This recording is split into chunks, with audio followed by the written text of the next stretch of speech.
No, I know that you're a huge, St. Louis or Mizzou and everything fan. My wife is too. Well, not Mizzou because she didn't go there, but she's a huge Cardinals fan. But as she put it, she goes, you know what? If we're going to lose to anybody this year, Boston would be the ones because of what happened in Boston. It was, it was cool that happened. Well, not cool that happened, but cool what Boston Red Sox players did with the trophy and everything. Yeah, I got to go up there and hang out in August, and Jake Peavy's become a good friend of mine, and it's weird, like that. You could just tell there was something special in the clubhouse. Yep. It reminded me a lot of a couple years ago, the Cardinals team that won it. It just seemed like everything was kind of falling their way, and David Ortiz, nobody could get him out. So it was a tough combination to go in there and try to beat them. But still, it was a good season. You're right. We're real young. Second. We're really young. And, there's nobody thought we were going to beat the Dodgers. We beat the Dodgers, and we got to go there, and, we won 2 games, and it was fun. So then you got Mizzou football, which is clicking this year. Yeah. It's funny. Sarah Evans was in here a little while ago, also a Mizzou fan, and she's married to a Alabama grad. Yeah. And she was like, it could happen that Mizzou and Alabama wind up playing for the SEC title. I said, that'd be like a civil war in your house. Yeah, it's funny. Mizzou fans have gotten greedy now. We've lost 1 game. We were up 17-0. Yep.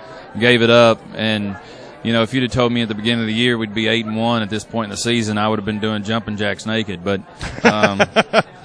but then like when you lose so closely and you think about it, you could be 9-0. It's hard not to play the what if game. That's still 8-1 is still better than my alma mater's doing, although they're still in the top 25. But still.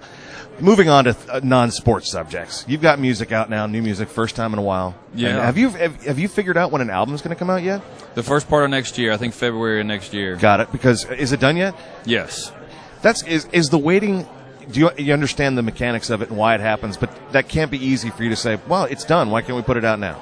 Well, there's a science behind it, which I understand, but the average person doesn't. Yeah, I think that. We just got done about a month and a half ago, so there's a process of packaging and figuring out the date and trying to find the best date where you think that the single is going to be peaking the most, and so I think it's going to work out well. That the song has kind of caught some legs and really exploded for us the last month, and it's a different kind of song than you've had out as a radio single up to this point, really. Yeah, it's one of the people that I always admired was Tim McGraw. Mm-hmm.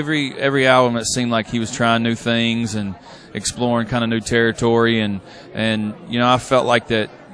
While my first 2 records were different, there was a lot of similarities, and there's still some similarities with this record, but I just wanted to try some new things and explore with some new sounds, and what happened was we just got in there and we started having so much fun that the record just kind of took on that kind of theme.